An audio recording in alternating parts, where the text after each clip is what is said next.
Shalom and welcome to another in our series of podcasts from Temple Beth Am, a dynamic center for conservative Judaism in Los Angeles. This is a recording of our weekly Exploring the Parasha class with Rabbi Rebecca Schatz and Rabbi Matt Shapiro. Shabbat Shalom. Rabbi Shapiro is back, which is very exciting, which means that Rabbi Shapiro will be resuming his role of introducing the Parsha to us and going over, hi Annie, and going over where we are in the Parsha and some thoughts on one particular verse, and then we will move into Kushiyot. That was a refresher for you, Rabbi Shapiro. Good, that's helpful. Do you think we've advanced our PR enough that, like, instead of a still picture for the class on iTunes, they could put like a little GIF of me doing this shimmy? Do you think we could do that? Because I'm like back and I'm excited. I think that maybe we should just start. I leave and nothing's fun anymore. Okay, what's happening? We are talking about the Parsha, I think. Okay. Parshat Vayishlach. We're gonna pick it up towards the beginning. In fact, at the very beginning, which, according to the rabbis, very good place to start. So we're picking up in media res, kind of where we were last week. Jacob is heading on back to a potentially dicey family situation.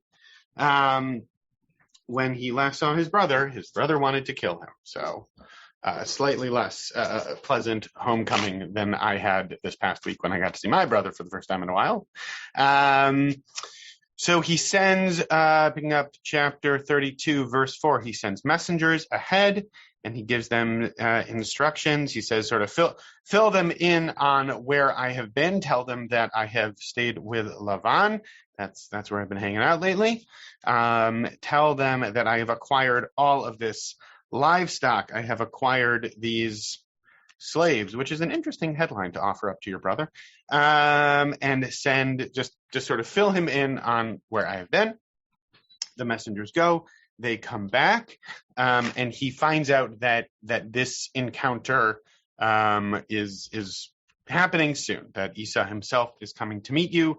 And not by himself, but with 400 men, which, of course, could be perceived as mildly, if not very, threatening or intimidating.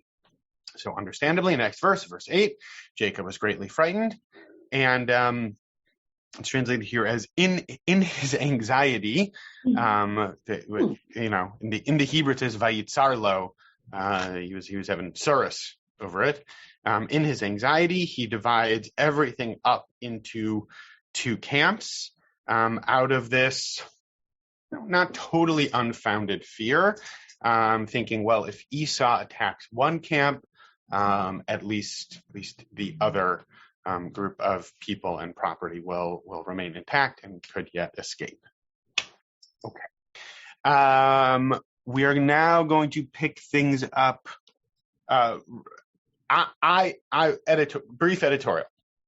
I was very excited to talk about Jacob wrestling with the angel, but Rabbi Schatz stole the punchline by talking about it in Midrashah yesterday. So we're not going to talk about that. Next year. Had we prepared before Thursday evening, Rabbi Schatz would have... What are you talking about, Rabbi Schatz? Chosen a different verse. We spend all week preparing for this class. We spend hours toiling over what we will talking about. That's true. Just not at the beginning of the week, but we do spend hours toiling. Anyway. Continue. So we're going to talk about this part. Verse 10, Jacob said, Elohei avi Avraham, Elohei avi Yitzchak, God of my father Avraham and my father Yitzchak. Interesting because generally people only have one father, at least biologically. Adonai ha'omer elai shuv la'artecha lemoladetcha va'etiva imach. When you told me, return to your native land It says here, and I will deal bountifully with you, which I haven't ever really dealt bountifully, but I've heard it's prohibited in at least 10 of the 50 states. But basically, if you go back there, I will make sure things are good for you. Eitiva imach. I will do good things for you. I'll also just point out in that verse, you can sort of hear a resonance with the beginning of Abraham's story, right? And here we are hearing about, it says both Isaac and Abraham are his fathers, and your land, Artzecha, and Moledetcha, your birthplace. But that was just preamble for the one, yea, verily, only one verse, right, Rabbi Schatz, that we are going to be exploring today, right? Yeah. Did I get that right? I'm back. It's been a while since I've done this. The song that we're going to share, though, does do verse 12 too. But yes, we are going to focus on verse 11. I don't know this song, in case people are wondering, but that won't stop me from trying to sing along anyway, having Zoom criticize my singing. Okay. For people who are listening, we sang before we started recording because it was Karen Cass's birthday yesterday. So I will not sing it again, but a happy, slightly belated birthday to Karen Cass. Okay. She didn't tell us how old she is now. Katonti mikol hachasadim umikol haemet asher asita et avdecha. It's translated here as Jacob saying to God, I am unworthy of all the kindness that you have steadfastly shown your servant. I'm going to intentionally leave that not particularly good translation there for now. Ki v'mekali avarti et hayarden hazeh. With my staff alone, I crossed this Jordan, meaning when he first left.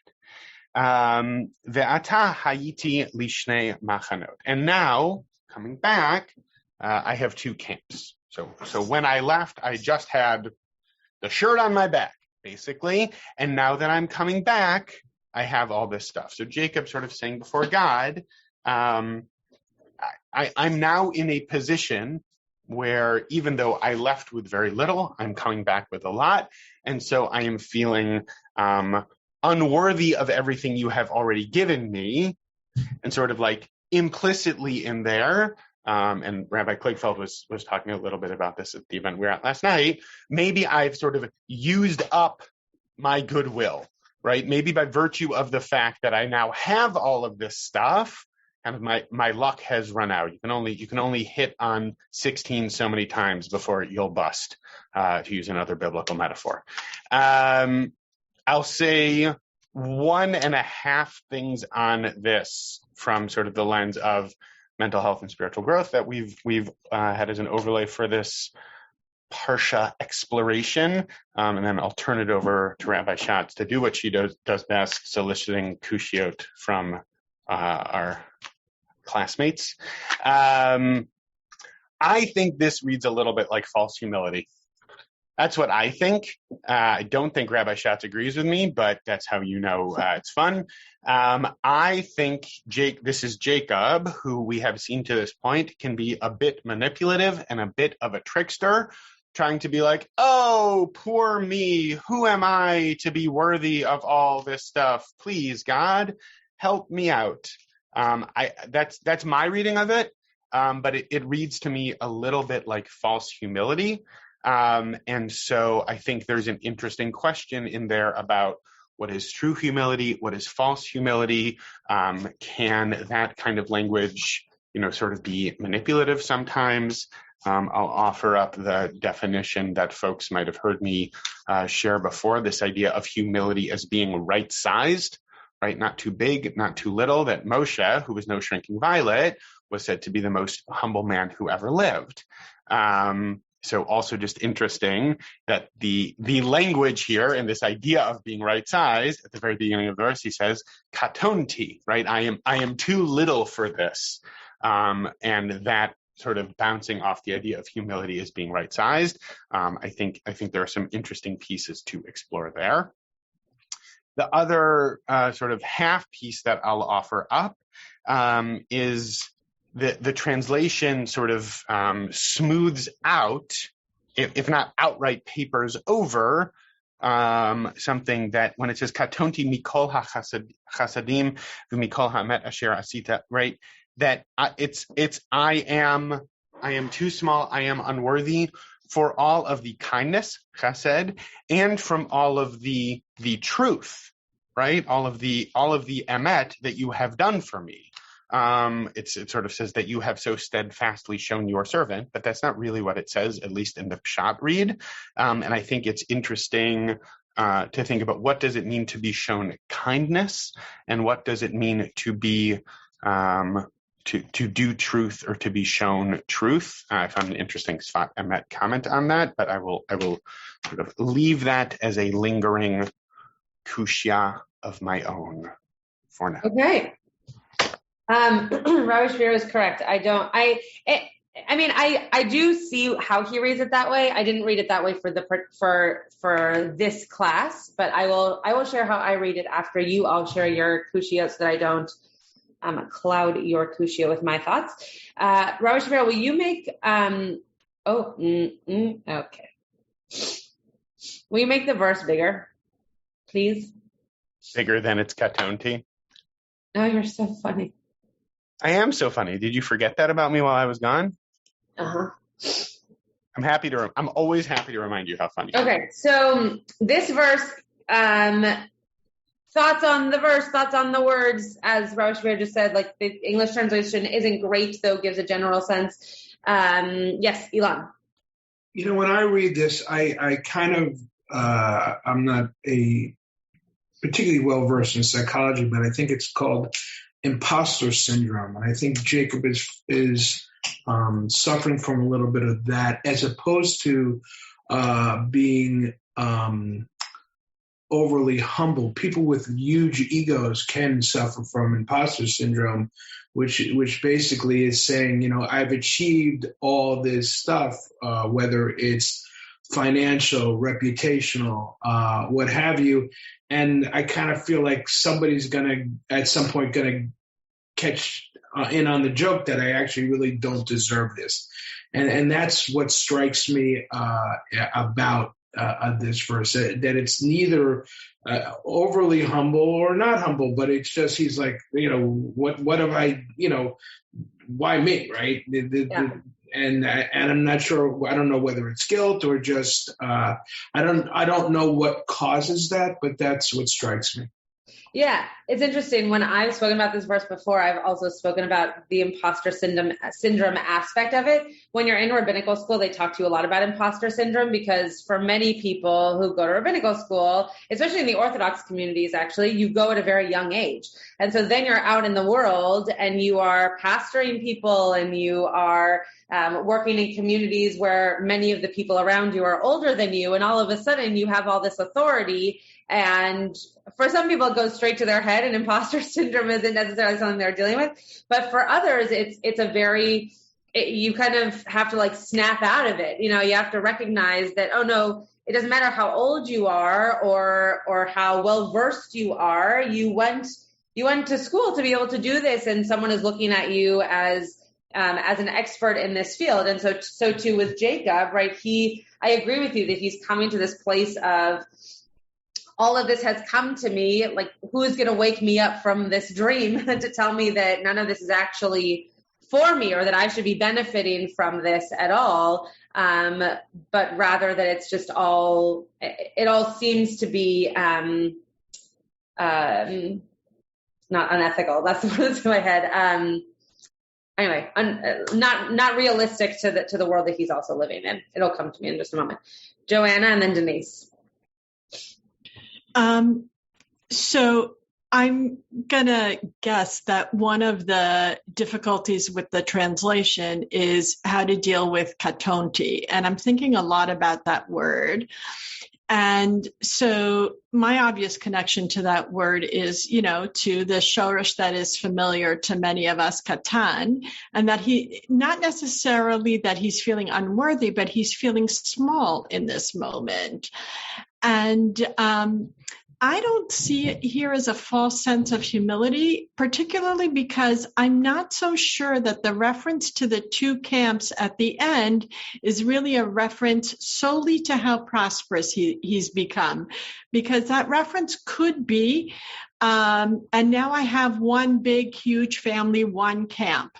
And the two camps is because of his fear that his brother's going to attack and half the and the family's going to be decimated. So if they're in two camps, hopefully half the family survives. I see this as a moment of fear, and like many of us do in moments of fear and moments of uncertainty, we might turn to a friend and say, like, pray for me. And I feel like, to me, that's my read of what Jacob is doing with God right now. Mm-hmm. There's this very anxious moment, and, heading into that anxious moment, he's, asking for an extra prayer. Beautiful. Thank you for that. Denise and then Rebecca. So kind of adjacent to imposter syndrome, but I just wonder if he feels kind of guilty because he stole the birthright and he tricked his father to do it. And all the blessings upon him, including his wives and whatever you want to call Bill and Zilpah, they're all a direct outgrowth of that because he had to run to Lavan's house to hide out. And that's how he met Rachel and Leah and all that. So, and then it seems also like, when he's talking to God and says, from all these kindness and all this truth that you did for your servant, me, it's like, almost like he feels guilty, but he's kind of at the same time trying to say, hey, God, you got me into this. You backed me up. Remember that, So I just see it as he's feeling very anxious about what's going on. Interesting. Great. Rebecca.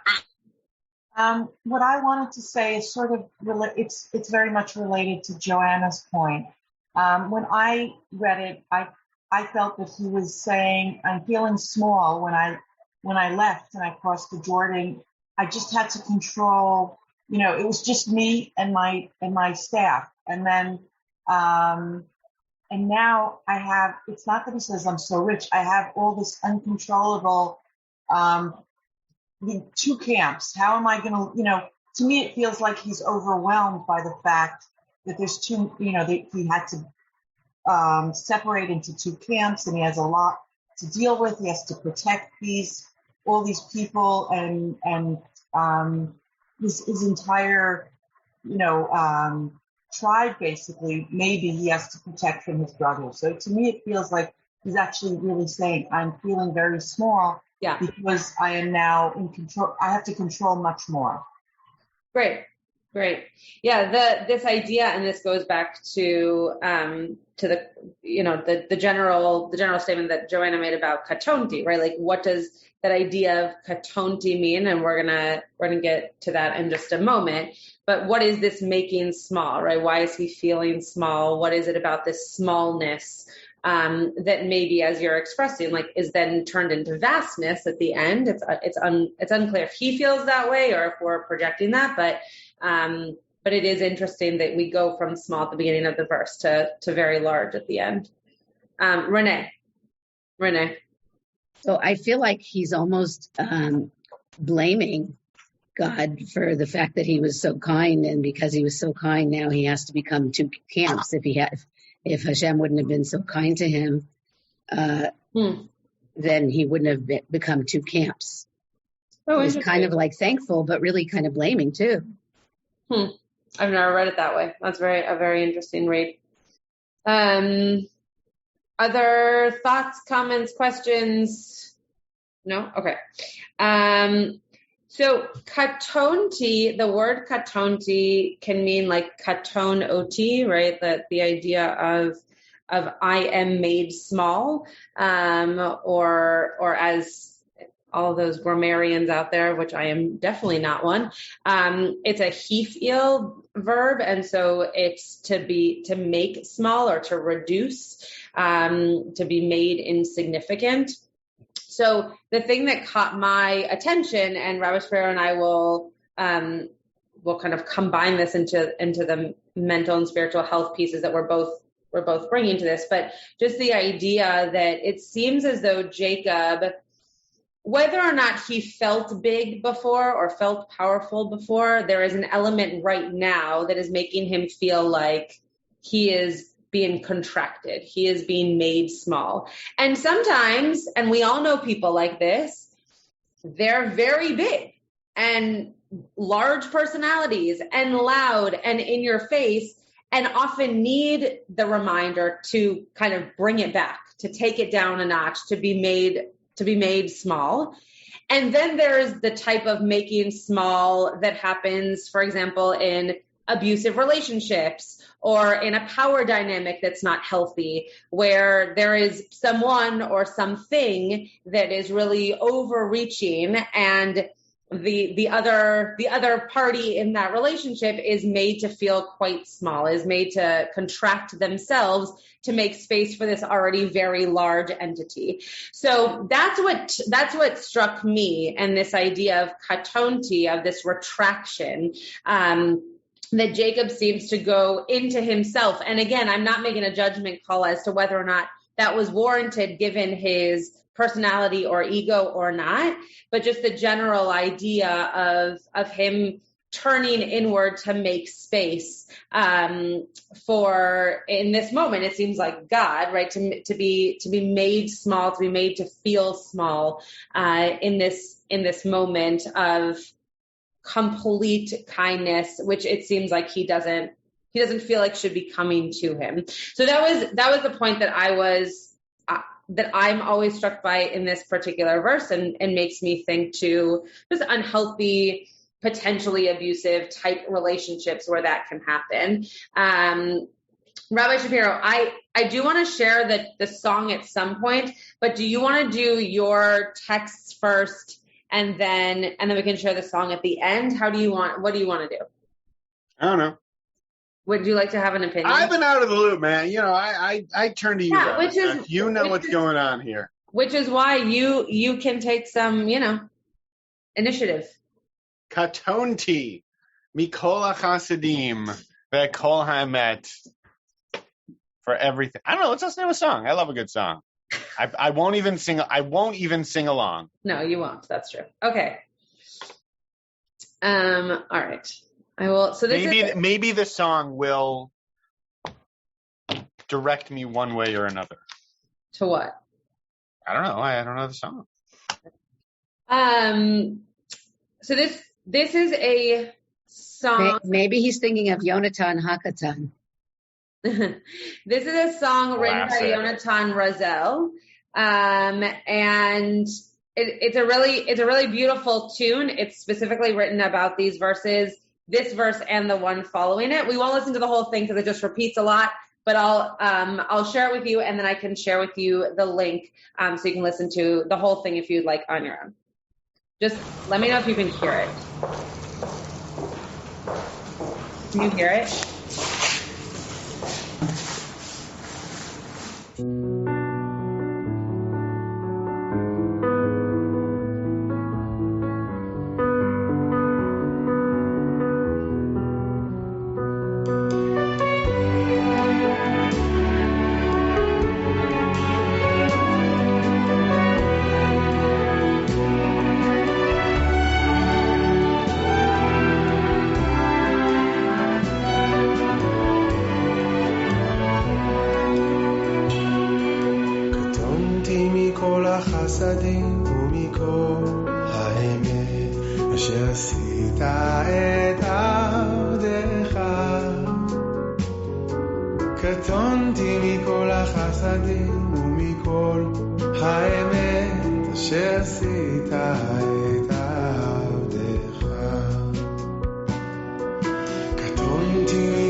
שני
I was just about to do a dance solo. All right, go ahead. But you stopped the music. You deprived everyone of seeing me do a dance solo. Deprive would be one verb. That is lovely. It actually, the vibe, is that a technical musical term? The vibe of that song actually kind of reinforces something that I was thinking about. I'll say it's always interesting to see how your teachers impact your understanding of your verses differently than others. Rabbi Mark Borovitz, the founding rabbi of Beit Tshuva, where everyone knows I worked for a while, identifies very strongly with the character of Jacob, because Rabbi Mark, before he made Tshuva in a multitude of ways and became a rabbi, was a con man. And so he sees a lot of resonance in the character of Jacob himself and his trajectory from a manipulative person into a more honest and whole person, which I think impacts my reading of this as some false humility and manipulation. And I do think there's something in there with that. And I do think there's some authentic humility in there too. And the other piece that came to mind for me just now, is I wonder if there is, and this is sort of jumping, I like the idea of the imposter syndrome that was raised, and I think there is something that was pinging around is maybe in recognizing his smallness, he's actually celebrating what he has achieved to get to this point. I'll backtrack and try to explain a little more what I think I might mean by that. When I was accepted to the Ziegler School of Rabbinic Studies, I got a phone call from Rabbi Aaron Alexander, who I think Rabbi Schatz likes a little bit. And Rabbi Alexander, on the call when he accepted me to rabbinical school, said, "We're excited to offer you, you know the story, Rabbi Schatz, yes? You don't know the story? Oh, you will love this story very much." Rabbi Alexander said, "We're so excited to offer you, a spot in our class for this coming year." I said, "Oh, that's great." And I said, "But you should know you came off as pretty arrogant in the interview, and you're going to need to work on that." Oh, yeah. And I was about 12 years old when I was accepted to rabbinical school. So I wasn't necessarily used to people being that direct with me about that. And there's at least one or two more stories I can share about how through rabbinical school and beyond, people have kind of called, if you guys think I am loud and in your face now, you should have seen me 15 years ago. But I think in articulating that, Elon, I'll leave that comment in the chat and I won't read it out for the podcast. It called my attention to some stuff that I had to work on, and I still have much more to go. But I think for me, part of the growth that I personally have experienced is recognizing, this class notwithstanding, when I should be a little more quiet and when I should defer to others and when I should see it as an opportunity to learn rather than to interject or step into something that I don't necessarily know something about. So reading that, sort of like refracting that into it and going back into the verses just for a second, because what I'm trying to articulate here, I think makes more sense if you can see the verses. Maybe Jacob is recognizing that part of God bringing goodness to him is the fact that he's a little smaller than he used to be. And the articulation sort of interpolating the sense that even though he might have left with very little materially, there was a lack of humility and some arrogance in terms of how he acted before he left. And now that he's returning, he's saying maybe that the chesed and the emet, the truth that God has given to him, has been recognizing that he should be a little bit smaller. And so now because he's had that growth process, he's asking that God protect him from Esav, because he doesn't want to lose what he's gotten. So that all might be a very big stretch, but it's what came to mind for me. And I think it is interesting to think about this idea of when can we actually grow and expand and move into the next phase of ourselves through what might seem like a lessening or a shrinking, but that in and of itself is actually expansion and growth. So I don't know if that resonates for anyone. I don't know if that makes any sense even, but that is what came to mind for me in hearing folks respond to this. Does that at least make sense as a concept? I don't even know. Like, it's sort of like starting here and then sort of like cross it, there's like a nexus point. So, I don't know. That's my visualization of that I'm sure was not helpful at all. Rabbi Schatz, were you following me at all there? Yeah. Any sense? Yeah. You just like that story, I think. But I mean, it's a great story, but also Rabbi Aaron Alexander is one of the most straightforward human beings I know. So it also is not a surprising story. He'll tell you exactly what he thinks, which makes the world a better place, I think. Yeah, I'm happy to hear people's responses to your comment because I'm going to go in a little bit of a different direction. So I don't want to just take us in a different direction without people being able to share. Tybo. Sorry, a different thing. Would you put the musician name in the chat? Oh, sure. Yonatan Razel. Yeah. Any other thoughts, comments, whether on Rabbi Shapiro's teaching or just something else you've been thinking about? No? I guess yeah, Denise. It sounds like Rabbi Shapiro's kind of saying, but I don't know if I got it or not. Are you saying that this is like a humbling moment for him? Is that? I think what I'm saying is that it's a moment of celebrating that he's recognizing his own humility at this point, maybe. That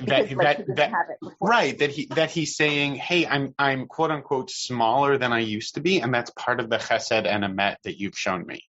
Oh, I get it. Right?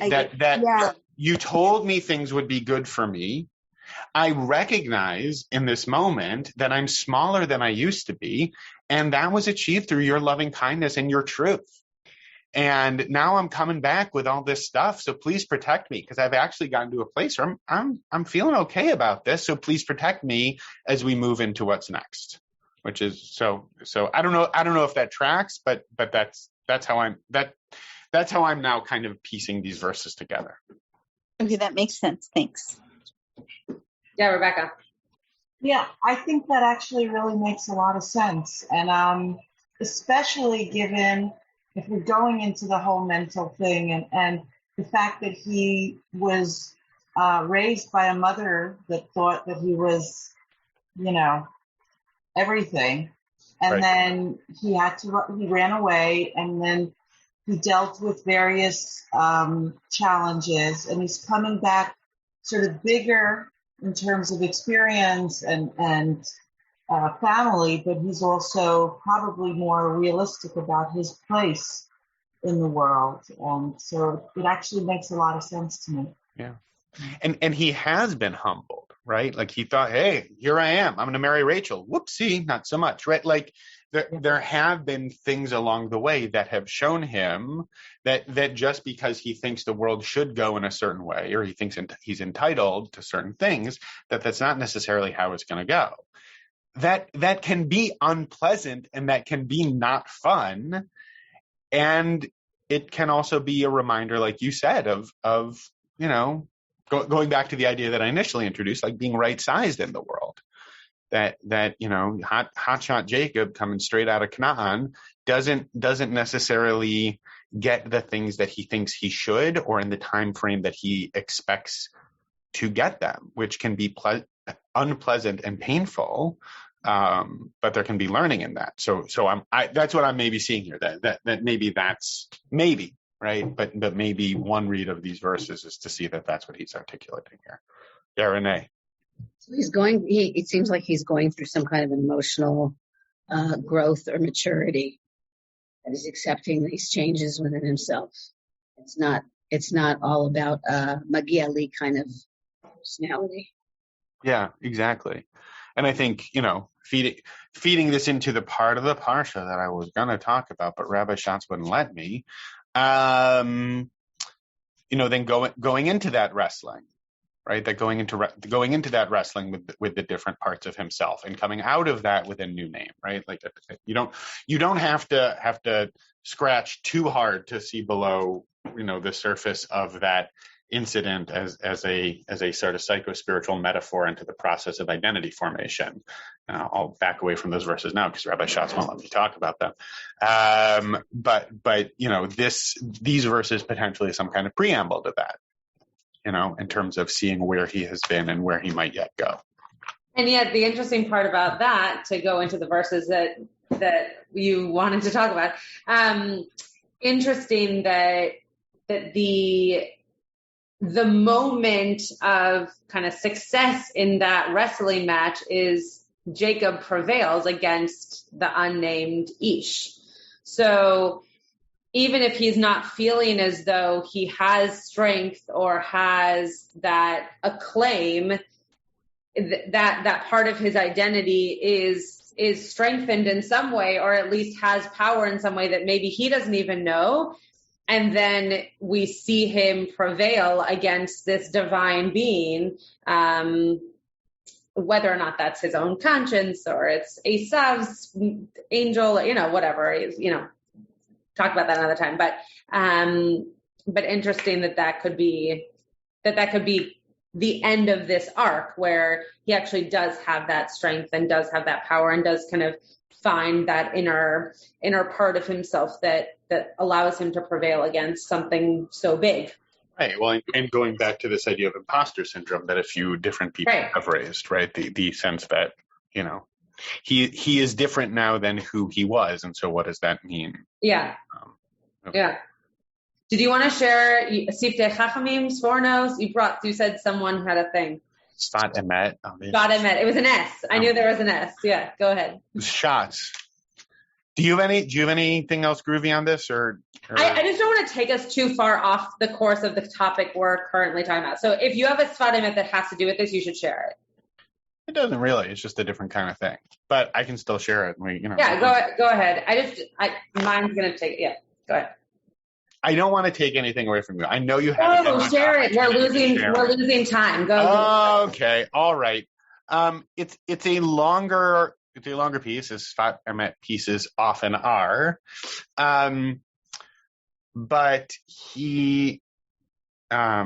what he talks about is, I'll share the screen with the caveat that I have not learned this piece. I glimpsed this piece on Sefaria, so it's like always, caveat emptor when it comes to translations, but it's too interesting of an idea not to share. I'm doing a lot of Latin today. I did in media res and caveat emptor. Rabbi Schatz, what happened while I was away? Did I learn Latin? Did I learn Latin when I was in Chicago? No? I don't know how to respond to you. Just teach. You missed me so much. Okay. What? Can we just tell everybody that based off of this podcast and potentially just the relationship that Rabbi Shapiro and I have, yesterday at a very fun but very formal event for our shul, Rabbi Shapiro and I were pulled over by a photographer who doesn't know us. Photographer and one of the senior staff members of Temple Beth Am, and said, "Hey, you're the fun rabbis. Can you pose for us?" To which, Rabbi Shapiro was very excited and I was mortified. So this speaks to our... I had a number of poses ready to go. He was ready, and I was hoping that it was going to end. Anyway. And it was a compliment, I'm sure. And someone, Rabbi Kligfeld, who it must be said is a very fun person, at least in my experience. Very fun. In addition to being wise and caring and compassionate and erech apayim b'rav chesed v'emet. He was documented walking by while she took the picture, and was documented in a moment that could probably best be described as disapproving school marm.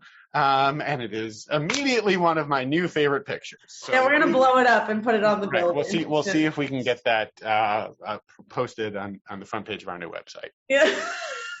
Meanwhile, back on the ranch of Ger, Sfat Emet. Right, here we are. Okay. He talks about, so initially in that translation, in the translation, they sort of allied right over this idea of kol chasidim v'kol emet, and the Sfat Emet does not let them off the hook. And he points out that this chesed and emet are two different things, right? So just to scan through this very quickly as a way of introducing the idea, which I found to be interesting.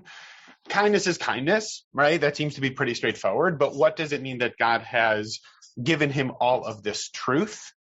And I'll share this, and Rabbi Schatz will say, "Oh, of course, that's something you found interesting."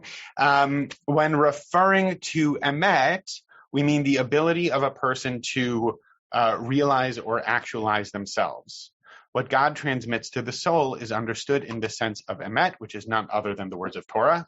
Surprisingly, in a rabbinic sense, emet is Torah, for all is created with Torah.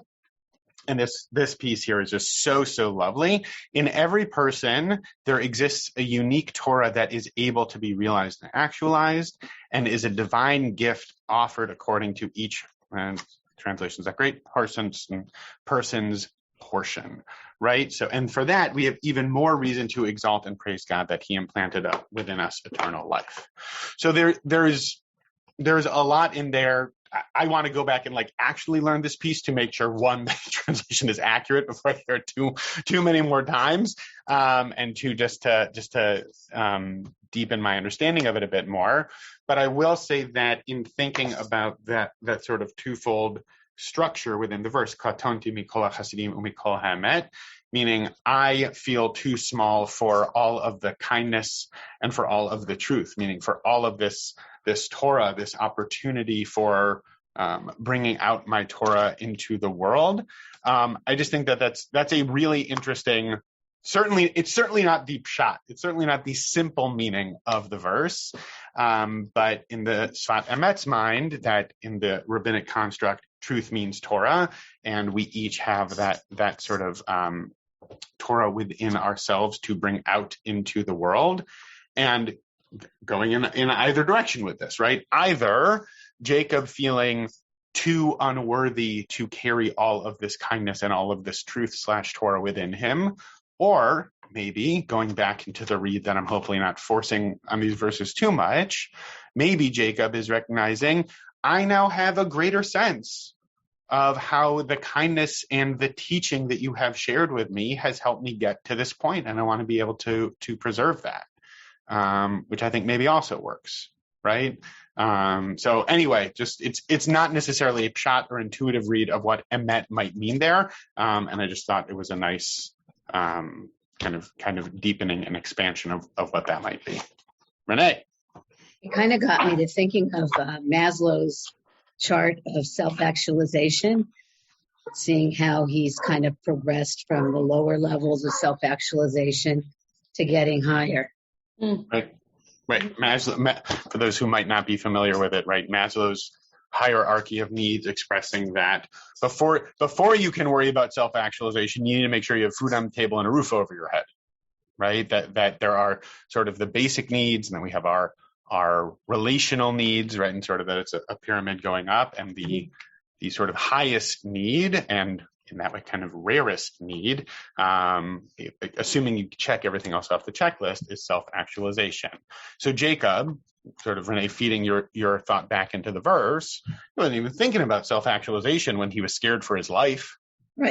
Right? You're not going to worry about, am I achieving my truest potential if you think someone's chasing after you with a knife? You're thinking, I got to get the heck out of here and make sure that I'm okay. But now that he's in a different kind of place, he has an opportunity to kind of reflect and see, oh, wow, maybe I am actually in or getting to this place where I'm seeing if I can be the best version of myself, which again, then connects in nicely into the verses that Rabbi Schatz so cruelly refuses to talk about with me, in terms of wrestling with himself and trying to be the best version of himself, right? I think you can sort of feed that concept over into that episode as well. Rabbi Schatz, why don't you toss a bow on this? Okay. I mean, you're the one who's kind of done the teaching. You could. I know. So then you gotta bow it up. You gotta take it all out of your language and help it make sense for everybody. You know. You want me to summarize your teaching? Somebody should. I don't know what. Okay. I'm going to share one last piece of teaching, which is a completely opposite direction and like very much negative in comparison to the positive that we've just been talking about. For sure. Yeah. Undo everything I've been working so hard to build. That's fine too. You know? No, that's not what I said. So this is the Siftei Chachamim, and this is just a very different read on this, maybe more aligned with how I came into the class. So I've been very compelled by the way that Rabbi Shapiro has taught on this verse. So feeling less connected to it, but still think it's an interesting way of reading the verse. So the Siftei Chachamim say that potentially this verse translates to, my merits have diminished because of the kindness and truth. That Rashi's basically, he's using Rashi here, that Rashi's basically saying that because of everything you've given me, my actual ability, the things that I can put out in the world have now been subsumed, that they've been kind of swallowed up by the grand gestures that you've made. Now anything that I do is going to be seen as small because of all the greatness that you've put out in front of me. And there's this Shnei Luchot Habrit text, which is a Hasidic text, that says that Jacob was afraid that his merits had decreased due to the many favors that God had showered upon him. So even if our patriarch Jacob felt that way, what shall we, it says sinners, but it just means normal people, say, who are so much more inferior to our patriarchs. So I think the takeaway for me is mostly that I hope in our world that people don't feel this way with one another, but also don't feel this way about God or religious connection or spiritual connection, that people feel much more in the camp of Rabbi Shapiro in terms of feeling those relationships as being ones that you can grow into, as opposed to whether it's like a major tragedy or a major miracle that you experience, that how could there be anything that I could do to even make one little ripple in the world when there are so many other big things that are happening. A lot of us saw this during 2 summers ago when there were lots of protests and riots and marches and lots of people standing up for lots of things, and many of which, if not all of which, were extremely important. And many people said, oh, well, there's so many people already standing up for that. I don't also need to. So I think that my takeaway from my read of this, which again is not the most positive of the reads, is just to know that even if there's grandeur and real majesty that's happening around you, or even just more numbers of people doing something, that we too have a need to do just our little bit, and to make sure that our little bit is also making a difference. And we see in that from Jacob as well, that Jacob makes that little difference, even though he feels like he's been made small amidst the grandeur of God. That's my bow, but kind of brought in a different subject, but that's my bow. I unfortunately actually have to rush because I have a student leadership conference, student-led conference. I don't know what it stands for, but I have parent-teacher conferences right now with my 6th graders. So I'm going to go, but Shabbat Shalom. Lovely to see you all. Thank you, Rabbi Shapiro. You're always a hoot. See you all soon. A hoot? You have been listening to another in our series of podcasts from Temple Beth Am, a dynamic center for conservative Judaism in Los Angeles. If you enjoy these podcasts, we invite you to write a review on the Apple Podcast site or wherever you get your podcasts. For more information about Temple Beth Am Los Angeles, go to tbala.org.